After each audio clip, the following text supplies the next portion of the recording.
हाँ, तो शुरू करते हैं फिर। तो पिछली क्लास में हमने करा था स्कैरसिटी के बारे में। तो स्कैरसिटी का मतलब मैंने बताया था when demand is greater than the supply of the resources. तो इसको क्या कहते हैं? इसे कहते हैं scarcity. Scarcity leads to economic problem. तो स्कैरसिटी से क्या आ जाता है? इकोनॉमिक प्रॉब्लम आ जाती है। इकोनॉमिक प्रॉब्लम क्या है? प्रॉब्लम ऑफ चॉइस है। हमें किस चीज़ की प्रॉब्लम हो रही है? चूज करने की प्रॉब्लम हो रही है। ठीक है, क्योंकि हमारे पास रिसोर्सेज जो हैं वो लिमिटेड हैं। हमारे पास रिसोर्सेज जो हैं वो लिमिटेड हैं और आदमी की जो वांट है वो अनलिमिटेड है। रिसोर्सेज जो हैं वो लिमिटेड हैं और जो आदमी की वांट है वो अनलिमिटेड है। ठीक है, और एक बात क्या है प्रॉब्लम ऑफ चॉइस के लिए, और एक रीजन क्या है? Resources have an alternative uses. तो ये भी एक कारण है हमारा प्रॉब्लम ऑफ चॉइस के लिए। तो ये बेसिकली 3 कारण है प्रॉब्लम ऑफ चॉइस के लिए। ठीक है, अब मैं जो स्टार्ट करने जा रहा हूं वो 2 क्वेश्चन करेंगे हम। ठीक है, 2 क्वेश्चन करेंगे। ठीक है, आप इसको नोट डाउन कर सकते हो। Can there be an economy, आप भी नोट कर लो। Can there be an economy, can there be an economy which does not have face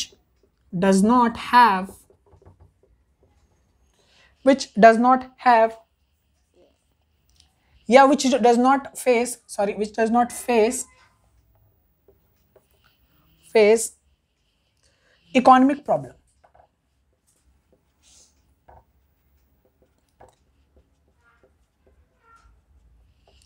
तो बेसिकली क्वेश्चन समझा दो एक बार में। ठीक है, और क्वेश्चन समझने के बाद हम क्या करेंगे, इसको सॉल्व करते हैं या इसका आंसर बताता हूं मैं आपको। ठीक है, क्या है? Can there be an economy which does not face economic problem. तो इसका सिंपल सा मतलब ये है कि क्या ऐसी कोई इकोनॉमी है जो इकोनॉमिक प्रॉब्लम फेस नहीं कर सकती है?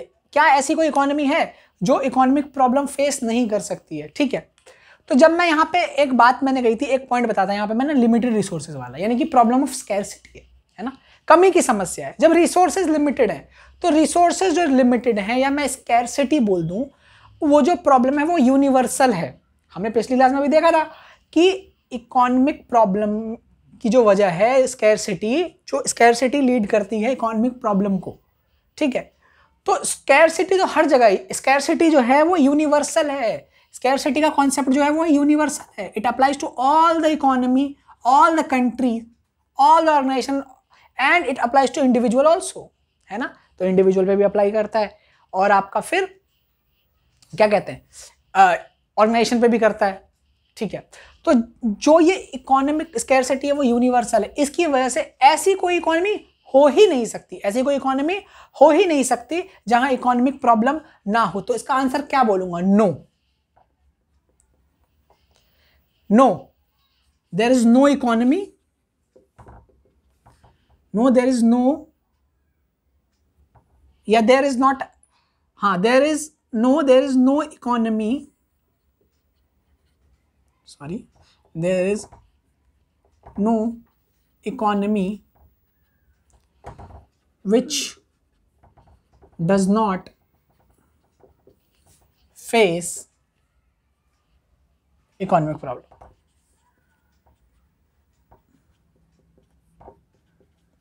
ठीक है जी, तो हर इकोनॉमी में इकोनॉमिक प्रॉब्लम होगी, क्योंकि इकोनॉमिक प्रॉब्लम को जन्म देने वाली चीज क्या है? स्कैरसिटी। अब स्कैरसिटी तो हर जगह है, scarcity is universal and it applies to all the individual organisation and countries. ठीक है, तो ये क्वेश्चन आई होप समझ में आ गया होगा आपको। I hope you have understood this concept. Okay. Now दूसरा क्वेश्चन बताता हूं एक बार मैं आपको। State 2 features of resources available in an economy. Question number 2. Question number 2. State two features. State two features of resources available in an economy. ठीक है, कहता है दो फीचर बता दो रिसोर्सेज के जो कि अवेलेबल है इकोनॉमी में। क्या बोल रहा है हमारा क्वेश्चन कि दो फीचर बता दो, state any two features which is features of resources available in economy, यानी कि रिसोर्सेज के दो फीचर बताने हैं आपको। ठीक है भाई, पहला फीचर तो ये है कि रिसोर्सेज जो है वो लिमिटेड है, हाँ या ना? रिसोर्सेज जो हैं वो लिमिटेड हैं। ठीक है, ये पहला फीचर है ना। रिसोर्सेज की क्या खासियत है कि वो लिमिटेड है। Resources is not available in the ultimate unlimited quantity, resources are limited. And what is the second feature? It have alternative uses. It have an alternative uses. यानी कि दो ही बात है, एक तो रिसोर्सेज लिमिटेड भी हैं और उसके अल्टरनेटिव यूजेस भी हैं, उसके बहुत सारे यूजेस भी हैं। ठीक है, जो कि प्रॉब्लम ऑफ चॉइस को क्या बनाती है और ज्यादा डिफिकल्ट बनाती है। ये वाला पॉइंट जो है वो प्रॉब्लम ऑफ चॉइस को और डिफिकल्ट बनाता है ना, because you have so many options to choose from, so you will get confused कि where to put my resources, how to allocate my resources. Okay, तो this is my second point. समझ में आ गया? कोई problem नहीं।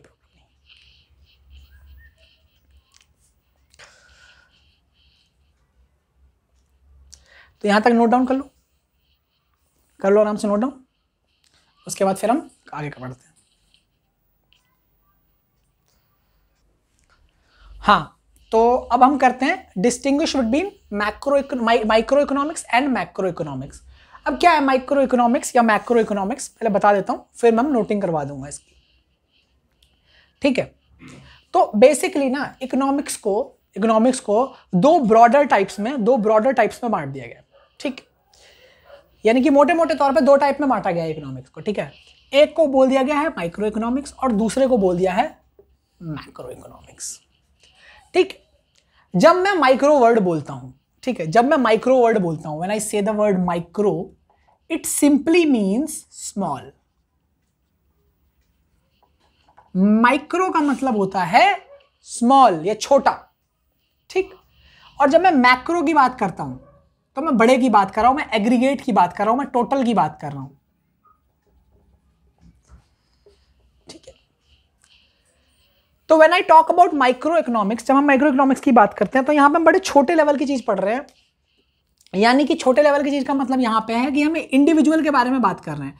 तो micro का जो ये आई है, एम के बाद जो आई है, इसको याद रखने में आसानी होगी। आप इस आई का मतलब है individual. It is just a shortcut to remember the concept.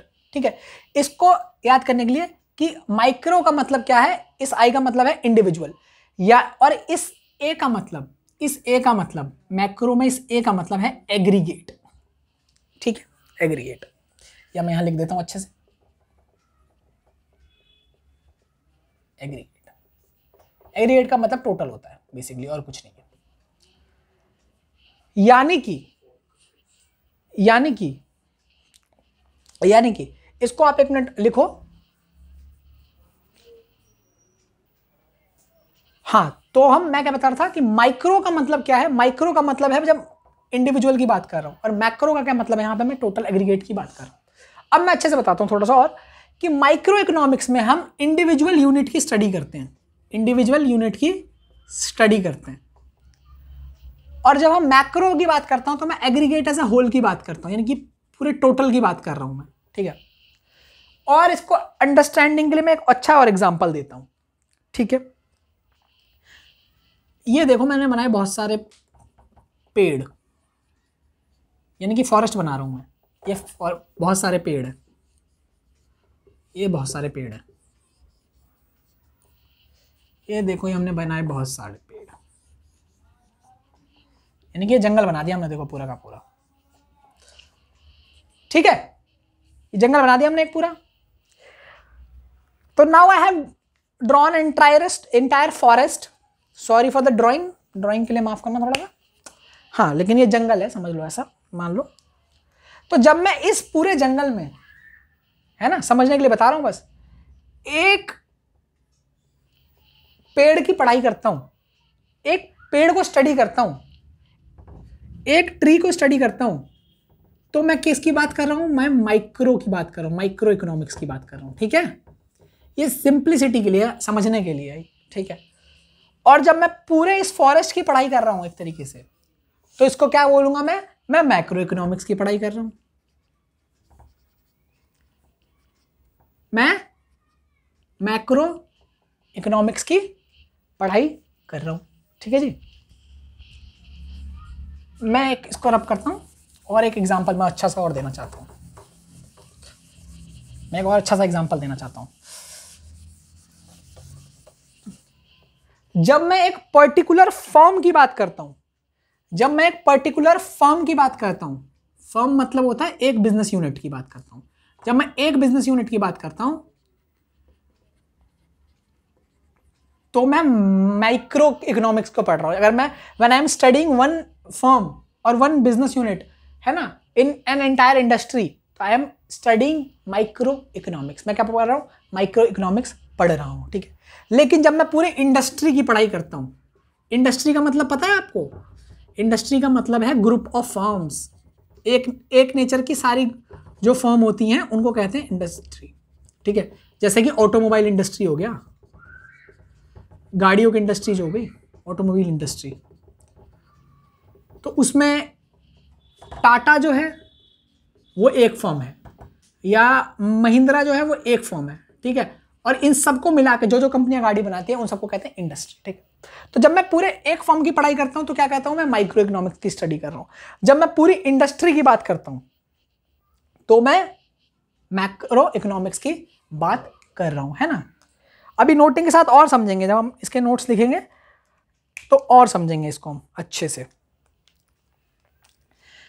लेकिन माइक्रो इकोनॉमिक्स को प्राइस थ्योरी भी कहा जाता है, माइक्रो इकोनॉमिक्स को क्या कहा जाता है, प्राइस थ्योरी। अब इसको प्राइस थ्योरी क्यों कहते हैं, क्योंकि इसमें जो ये फर्म है ना, एक फर्म जो है, एक बिजनेस यूनिट, ये प्राइस डिटर्मिनेशन करता है, प्राइस निकालता है, प्राइस कैलकुलेट करता है एक प्रोडक्ट की, ठीक है, प्राइस डिटर्मिनेशन बाय फर्म।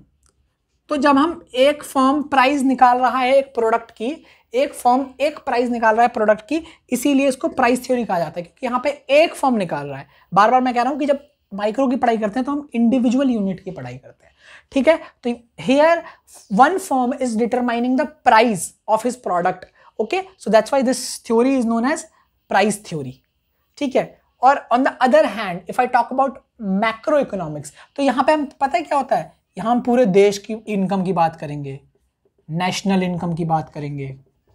तो मैक्रो इकोनॉमिक्स का किससे मतलब है, नेशनल इनकम, पूरे देश में कितना आउटपुट बन रहा है, पूरे देश में कितनी एम्प्लॉयमेंट है, यानी कि रोजगार कितना है, इन सब का किससे मतलब है, इन सब का किससे मतलब है, मैक्रो इकोनॉमिक्स से मतलब है। क्योंकि जब मैं पूरे देश की बात कर रहा हूं तो पूरे देश में रोजगार देख रहा हूं, इसका मतलब क्या है, मैं एक यूनिट की पढ़ाई नहीं कर रहा हूं, मैं पूरे देश की पढ़ाई कर रहा हूं, तो ये मैक्रो इकोनॉमिक्स में आ जाएगा, ठीक है। मैं टोटलिटी में पढ़ाई कर रहा हूं, I am not studying a single individual unit, I am studying the whole economy here, okay. समझ में आ रहा है, समझ में आ रहा है, चलो। तो अब मैंने इसकी नोटिंग करवा देता हूं, इसका आप स्क्रीनशॉट ले सकते हैं, वैसे जरूरत नहीं है, लेकिन हाँ, if you want you can take the screenshot of it and after that we will note it down, we will make notes for this difference, ठीक है। इसकी नोटिंग कर लो और उसके बाद अब समझ लेते हैं इसको पॉइंट, एक एक पॉइंट करके, ठीक है। Micro economics deals with individual economic units, ठीक है। माइक्रो इकोनॉमिक्स में हम एक इंडिविजुअल यूनिट की पढ़ाई करते हैं, यानी कि हम स्टडी ऑफ इंडिविजुअल करते हैं। मैक्रो इकोनॉमिक्स से डील करता है, वो पूरी इकोनॉमी से डील करता है, इकोनॉमी एज अ होल से डील करता है।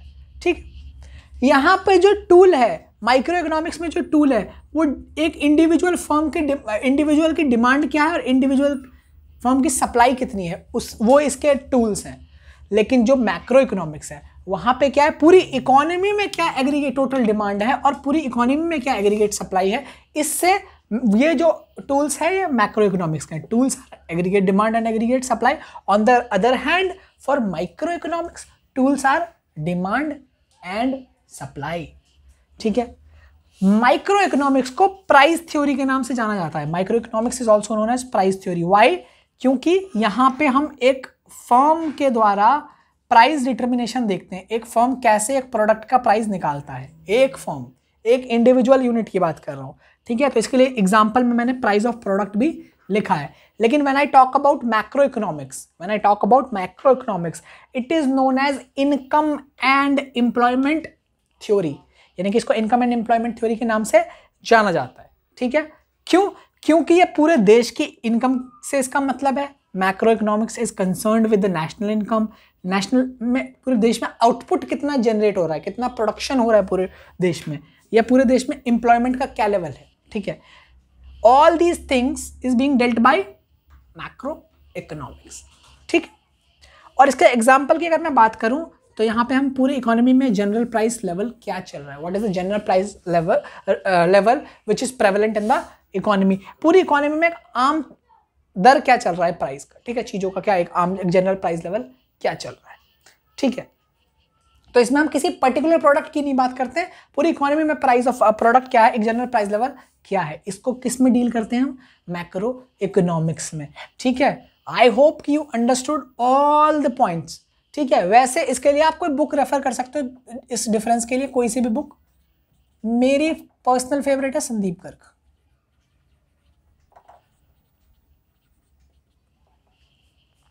ठीक है, तो इस डेफिनेशन को आप देख सकते हो और इसे भी लिख सकते हो, कोई प्रॉब्लम नहीं है। ठीक, तो हम अगला जो टॉपिक पढ़ेंगे इसको आप नोट डाउन कर लो, और उसके बाद जो अगला टॉपिक हम पढ़ेंगे वो पढ़ेंगे कैपिटलिस्ट इकोनॉमी और सोशलिस्ट इकोनॉमी के में डिफरेंस।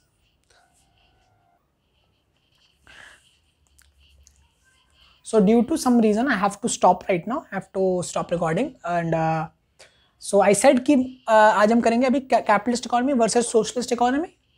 ठीक है, तो किसी रीज़न से मुझे भी रोकना पड़ रहा है इसको वीडियो को, तो एक काम करते हैं, इसको हम नेक्स्ट वीडियो में कवर कर लेंगे।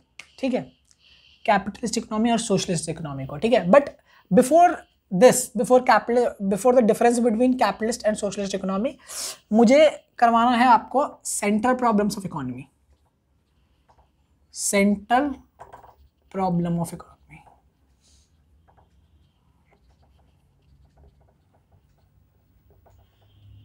इकोनॉमीज। तो इस टॉपिक के बाद we will do difference between capitalist economy versus socialist economy, so after this topic.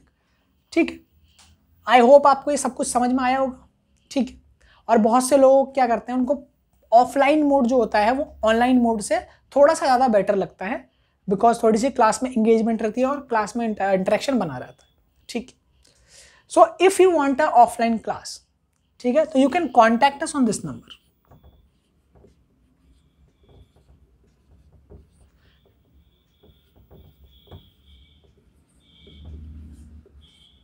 You can contact us on this number 9582092850. So okay, you can contact us on this number for the offline class.